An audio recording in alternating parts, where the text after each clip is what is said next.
Et aujourd'hui, on reçoit un invité. On reçoit Jackie Chalande. Bonsoir, Jackie. Bonsoir à toute l'équipe et puis bonsoir aux auditeurs, bien sûr. Eh oui, bien sûr. Qui écoutent l'émission. Heureux d'être avec vous. Hein. Eh ben, ça fait plaisir de vous recevoir.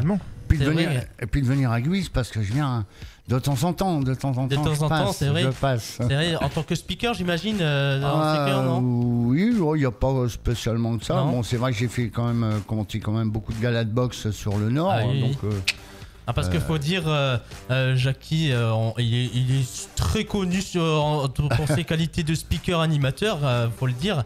Et puis aujourd'hui, on va parler aussi pas que de ça, on va parler aussi surtout de ses talents d'artiste peintre et d'artiste autre chose aussi. Artiste peintre et sculpteur sur plusieurs métaux. Voilà, exactement. Et aussi, il donne des cours pour les enfants, des cours de peinture. Bah oui, ça, c'est bien aussi. Depuis peu. Enfin, ça m'est déjà arrivé avant, mais là, il y avait longtemps, j'avais pas fait ça, j'avais pas été retrouver les enfants dans le milieu scolaire. Et puis là, c'est tout neuf, quoi. Il y a une quinzaine de jours. Oui, c'est récent. C'est tout récent. Oui, tout récent, oui. C'est tout neuf, c'est du tout neuf. Moi, je vais vous laisser vous présenter globalement. Parce que, alors, il y a un panel, je le sais. Pour ça, je vais vous laisser présenter. Et si vous oubliez un truc, c'est marqué. Ouais. Attention, hein. Elle a un dossier sur moi, quoi, c'est ça. C'est ça, C'est exactement. pour ça que j'appelle les gens. T'en as pas trop dit, Vincent, maintenant, t'as pas fait ça, toi. Non. Non, on se connaît pas, nous. Non, on se connaît pas du tout. On s'est croisés, mais c'est tout. C'est pour ça que je me permets de tutoyer. Ouais, j'allais dire. Ouais. Non, alors pour me présenter, j'ai pas l'habitude de faire ça, à la limite, moi, de se présenter comme ça. Te dire la peinture, la sculpture, je sais pas, ça fait 25-30 ans peut-être. Quand même. Ouais, en professionnel, ça fait une vingtaine d'années, quoi, quelque chose près. Comment je suis arrivé là, un jour, j'avais vu des gens peindre sur les toiles, bien sûr. Puis avec de la peinture et des pinceaux, à la limite. J'allais dire la façade en face, elle est pas terrible, mais c'est pas votre boulot.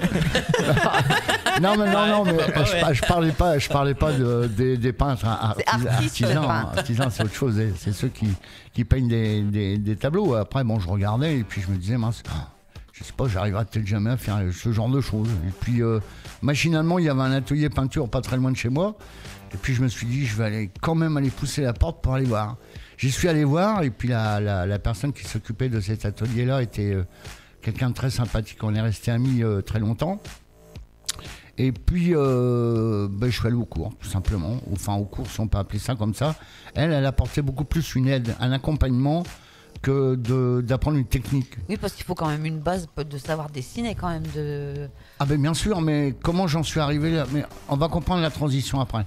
La peinture, donc je suis démarré comme tout le monde, un pot de fleurs, des fleurs sur une table, dessine tes fleurs, ton pot. Et puis très vite. Pomme. Ouais, les pommes, tout à fait. C'est la salade de fruits aussi. Ouais. Les pommes, les citrouilles, ça va bien, quoi. Bon, voilà, mais bien sûr, il y a des choses qu'il faut qu'on apprenne. L'utilisation des peintures. Moi, j'avais choisi l'aquarelle à cette époque-là.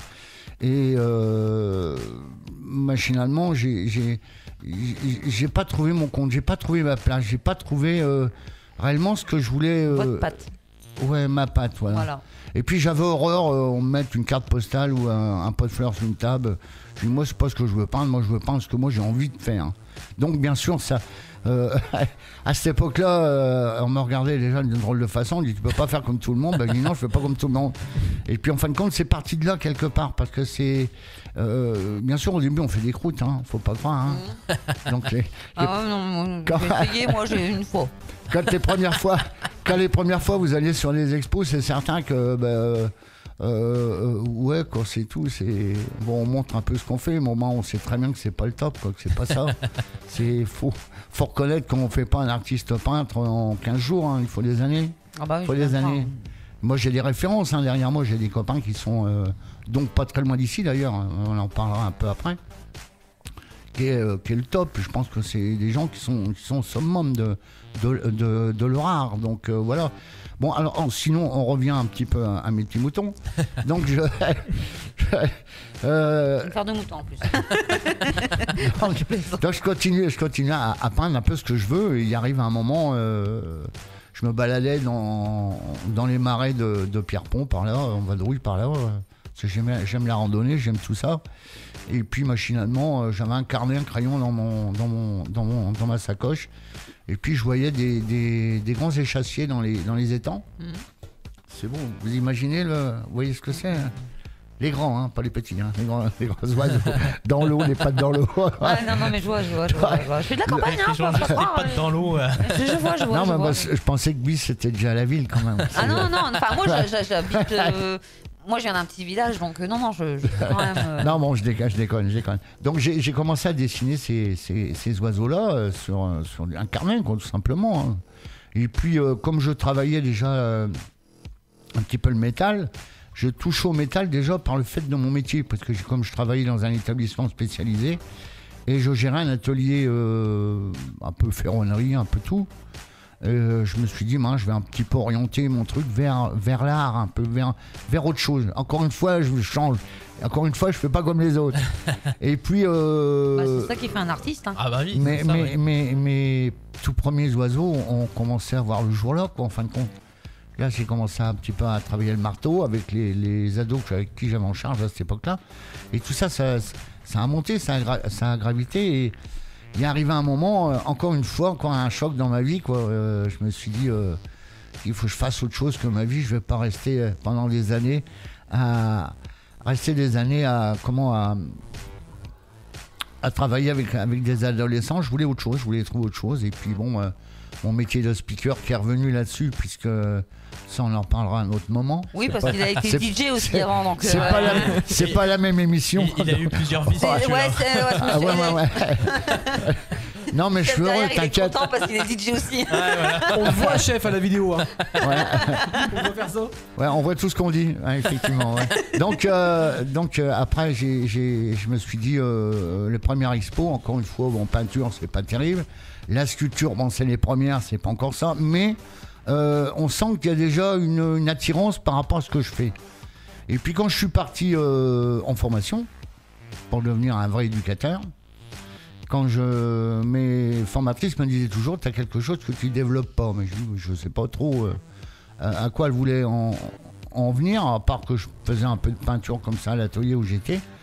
Et quand je suis rentré de ma formation, je dis, il faut quand même bien que je trouve qu'est-ce qu'elle voulait me dire à travers ça. Et en fin de compte, j'ai continué déjà individuellement chez moi, parce que j'avais un endroit pour pouvoir le faire. Et j'ai commencé à évoluer au niveau de la sculpture et un peu la peinture. Je continuais la peinture. Et là, j'ai commencé à faire mes premières ventes. C'était pas des grosses ventes, ça n'a rien à voir avec maintenant. Mais j'ai commencé à vendre un peu. Et puis je me suis dit, on me téléphonait déjà pour avoir des commandes d'oiseaux. Et puis tout ça monte et ça monte et ça monte. Et il y a un moment, je me suis dit, bon, je crois que c'est la bonne voie. Je crois que c'est la bonne. Je crois on tourne, on bifurque. Et j'ai quitté mon métier, tout simplement. Je me suis mis à mon compte. Alors, bien sûr, les 2 premières années, ça a été... oula. Je grattais le fond du porte-monnaie. Auto-entrepreneur, c'est compliqué le début. C'était compliqué les 2 premières années. Mais j'ai eu de la chance.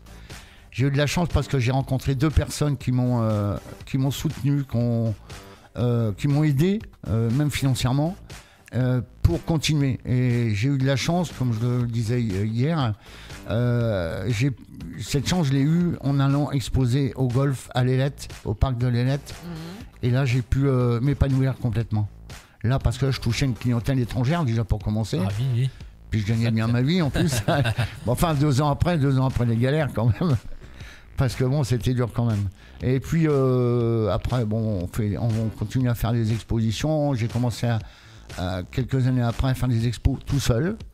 Là, c'est un gros engagement. Je me rappelle d'avoir exposé sur l'an, la toute première fois, tout seul, comme un grand garçon. Et puis, c'est là qu'on voit que les choses changent. On n'a plus le même regard sur vous. On a aussi... les gens vous apportent aussi un peu des critiques parce que c'est important. Mais je sentais qu'il y avait quelque chose à exploiter carrément. Donc, quand on me dit un peu c'est ma passion, oui, bien sûr, il y a obligatoirement une passion derrière tout ça, mais il n'y a pas que ça. Il y a l'envie, la création. Je voulais pas faire comme les autres, quoi, c'est tout.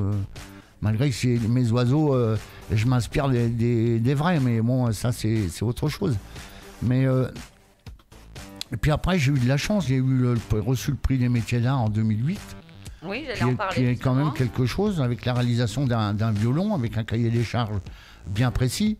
Et je me sors de ça. Puis après, les autres prix, j'en ai eu plein d'autres. Prix de l'Assemblée nationale. Ah, ça, je vais en parler, parce que ça, c'est tout neuf, hein.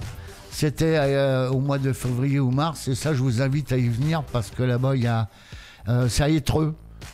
Alors, j'ai plus trop la date, mais c'est... Tout à l'heure, je vous parlais d'un copain qui était artiste peintre, et qui est, je pense, lui, il est au summum. C'est la qualité parfaite, c'est le très fin, touillé. Il n'y a même pas rien à dire, hein. On ne trouve pas de défaut dans son truc. Et c'est lui qui organise, c'est monsieur Jean-Jacques Barbotte, qui doit être un peu connu par ici, parce que je pense qu'il expose à Guise. Et Jean-Jacques a décidé, il y a 5 ans, de créer un salon, mais pas n'importe quoi, n'importe quel. C'est-à-dire que les artistes qui vont là-bas sont sélectionnés, sont choisis. Et il y a une 40aine de peintres, et il y a à peu près 200 tableaux. Et puis moi, cette année, il m'a dit, il faut que tu viennes. Ouais, moi, j'ai dit, tu sais... je sais pas si je suis à la hauteur, c'est quand même des grands, la plupart sont des professionnels. Je dis, je vais avoir du mal à sortir mon aiguille du jeu. Enfin bref, j'y suis allé. Je suis arrivé là-bas avec 3 tableaux, puisqu'on n'avait que 3 grilles. On avait tout un petit carré. Bon, j'arrivais à mettre mes tableaux dedans. Et puis, à ma grande surprise, comme tu me connais, Vince, je te connais toujours un peu. J'étais un peu parti en délire avec les copines à côté. Et puis on m'appelle. J'avais pas du tout entendu qu'on m'appelait. Je pensais jamais, moi, qu'on m'appelle pour recevoir un prix au niveau de la peinture, quoi. Et puis on est venu me chercher. Elle me dit Jacques, il faut que tu viennes, il y a un prix pour toi. Ah bon? Donc j'y suis allé, un peu étonné, quoi. Et effectivement, j'ai reçu un prix pour un tableau abstrait. Et j'en étais fier. J'en suis encore fier aujourd'hui, d'ailleurs. Bah, bien vous croire. TSO Radio, la radio de la Thiérache, Sambre-Loise et au-delà.